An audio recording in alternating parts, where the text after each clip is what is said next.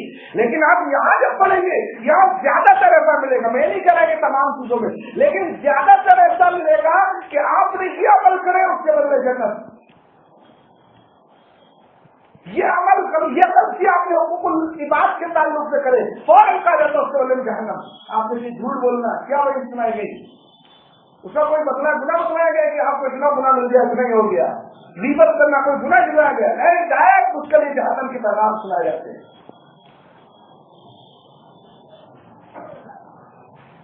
تو دوستو محبت آپس میں ہو، سلام کو عام کرنا ہے، اب السلام بینکم، سلام عام ہو، زبان کے اندر نرمی ہو، بیمار کی عیادت کرنا ہے، یہ کیا چیز ہے؟ بہترین اخلاق ہے۔ آپ ثواب دیکھیں گے، اللہ کے رسول صلی اللہ علیہ وسلم کے لیے نبی کریم صلی اللہ علیہ وسلم نے فرمایا جو شخص اپنے مسلم بھائی کی عیادت میں ہے فہو فی خلقۃ الجنۃ حتی یرجع، تو وہ برابر جنت کے ایک باغیچے میں ہوتا ہے یہاں تک کہ وہ عیادت کر کے واپس نہ لوٹتا ہے۔ میں کہا نا یہاں جو حقوق العباد کے تعلق سے عمل ہے نا، آپ دیکھیں گے وہاں فوراً جنت کی بشارت آپ کو ملتی ہے، فوراً، وہاں کوئی دعوے نہیں، آپ اس کی عیادت میں ہو، یہ نہیں کہا جا رہا ہے آپ کو جنت کے باغیچے میں داخل کیا جائے گا، نہیں، بلکہ کیا کہا جا رہا ہے فہو فی خلقۃ الجنۃ، تو آپ جنت کے باغیچوں میں سے باغیچے میں موجود ہو، یعنی اتنی یقینی بات ہے کہ 100% آپ کو ملے گا۔ یہ عیادت کے لیے جانا یہ بہترین اخلاق کا ثبوت ہے نا جی۔ زبان میٹھی اور نرم ہو، اللہ اللہ، کتنے لوگ اپنے لیے عزت کی بات سمجھتے ہیں کہ ہم منہ کھلا کے گھومیں گے، فلاں سے بات نہیں کریں گے، فلاں کے ساتھ ایسا برتاؤ کریں گے، فلاں سے اپنی شان ہے ہم کسی سے قطع تعلق نہیں بنا کر رکھیں گے، اس نے ایسا کہہ دیا تو اس کو چھوڑ کر بیٹھے رہیں گے۔ یہ یاد رکھیے یہ عزت کے اصول کا ذریعہ نہیں، یہ اللہ کی ناراضگی مول لینے کا سبب ہے، اور جس شخص سے اللہ ناراض ہو جائے دنیا میں اس کو عزت نہیں مل پاتی۔ اس سے کوئی لوگ تعریف نہیں کرتے کہ بھائی آپ وہ کھلا کے گھوم رہے ہیں، یہ کوئی دنیا میں آخرت میں عزت کے اصول کا ذریعہ نہیں دوستوں۔ زبان اپنی بڑی نرم رکھیے، یاد رکھیں یہ زبان کی نرمی آپ کی دیگر نیکیوں کی قبولیت کا سبب ہے، زبان کی سختی، زبان کی کڑواہٹ یہ سب نیکیوں کو ختم کرنے کا ذریعہ ہو جاتا ہے۔ یہ آپ کا یہ چیز کو جس پہ امام بہنسی رحمۃ اللہ علیہ نقل کیے ہیں، ابو ہریرہ راوی ہیں، کہتے ہیں ایک شخص آیا کہا اللہ کے رسول ایک عورت اس کا تذکرہ ہوتا ہے لوگوں میں، بڑی نمازی، بڑی روزگار، بہت زیادہ صدقہ خیرات کرنے والی، لیکن اللہ کے رسول اس کی زبان سے اس کا خوف تھی محفوظ نہیں۔ اللہ کے رسول نے فرمایا وہ عورت جہنم میں ہے، میں پھر کہا غور کیجیے، ایسا نہیں بولا مرے گی تو جہنم میں جائے گی، کیا بولا ہی اپنی نار کو جہنم ہی ہے۔ پھر ایک عورت کا ذکر کیا گیا، اللہ کے رسول کم نمازیں پڑھتی ہے، نفل نماز کی بات ہو رہی ہے، روزہ بھی بہت کم رکھتی ہے، اللہ کے رسول صدقہ خیرات اتنا کم کہ کبھی کبھی پنیر کا ٹکڑا صدقہ کرتی، اتنا کم کر پاتی ہے، لیکن اللہ کے رسول اپنی زبان سے اپنے پڑوسی کو تکلیف نہیں دیتی۔ اللہ کے رسول نے فرمایا ہی اپنی جنت، وہ جنت میں ہے۔ اب واپس چاہیے اللہ کے رسول کے جواب کی طرف کہ نبی کا جب سوال ہوتا ہے نیکی کیا، تو آپ نے کہا بہترین اخلاق، وہ جواب کتنا جامع جواب تھا محمد۔ اور ایک دفعہ ایسے ہی کچھ سوال حضرت عائشہ صدیقہ رضی اللہ تعالی عنہا سے سعد بن ہشام بن عامر نے کیا. کہتے ہیں کہ میں اللہ کے رسول صلی اللہ علیہ وسلم کے پاس آیا, وہ میں عائشہ صدیقہ رضی اللہ تعالیٰ عنہ کے پاس آیا اور کہا اخبرنی, اے مومنوں کی ماں مجھ کو بتلاؤ اللہ کے رسول کے اخلاق کیا تھے. جواب دی کان خلق القرآن, قرآن پڑھو, قرآن ہی محمد رسول اللہ صلی اللہ علیہ وسلم کے اخلاق ہے. آپ دیکھو تو صحیح قرآن میں قرآن کیا کسی گناہ کے لیے آپ کو اٹھاتا ہے, قرآن کیا ظلم زیادتی قتل و غارت گری کی آپ کو تعلیم دیتا ہے. نہیں, قرآن تو یہ تک سکھاتا ہے کہ آپ اگر ایک نفس کو نہ قتل کرتے ہیں آپ اتنے بڑے مجرم اللہ کے نزدیک وہ آپ نے پوری انسانیت کا قتل کر دیا ہے. قرآن کو یہ درس دیتا ہے آپ اگر ایک جان کو بچاتے ہیں آپ اتنے زیادہ عزت دار ہیں وہ آپ نے پوری انسانیت کی جان بچا لی ہے.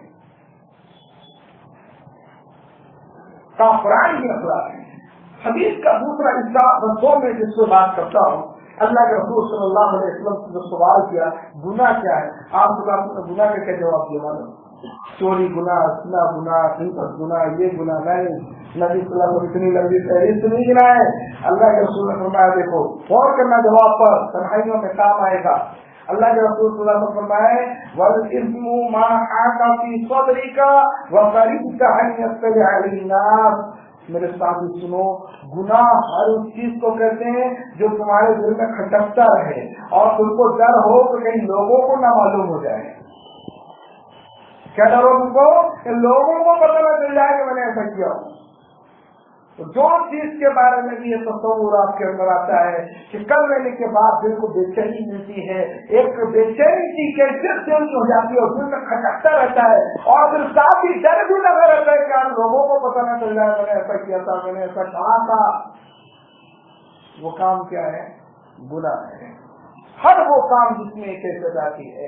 اب اس کی اگر ہم صرف فہرست کھولیں جیسا نیکی کی فہرست کھولیں تو بات بڑی لمبی ہو جائے گی.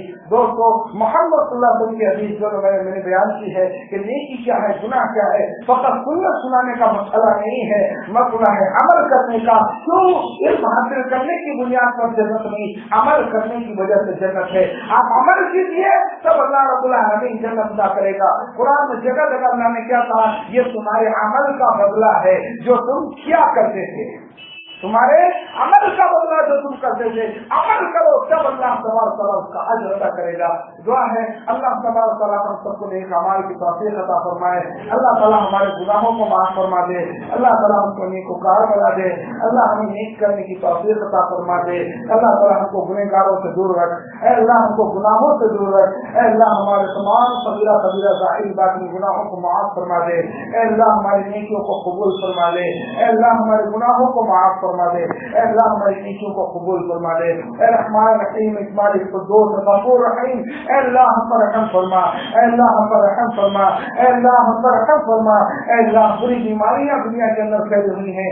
آج تو حالات ایسے آ گئے کہ جو بیماریاں ساتوں نادر کبھی کسی کو ہو جاتی تھی, اللہ وہ بیماریاں بالکل عام ہو چکی ہیں. اے اللہ تمام لوگوں کو ان بیماریوں کی حفاظت فرما لے. اے اللہ تمام لوگوں کو ان بیماریوں سے بچا کے رکھ. اے اللہ تمام لوگوں کو ان بیماریوں سے حفاظت فرما دے. اے اللہ اگر کوئی بھائی بہن اس بیماری کی صورت میں آ گیا, اے اللہ تو شفا دینے والا ہے. اے اللہ تو اس کو شفا عطا فرما دے. اے اللہ تو صحت دینے والا ہے. اللہ تو اس کو صحت عطا فرما دے. اے اللہ تو اس کو عافیت عطا فرما دے.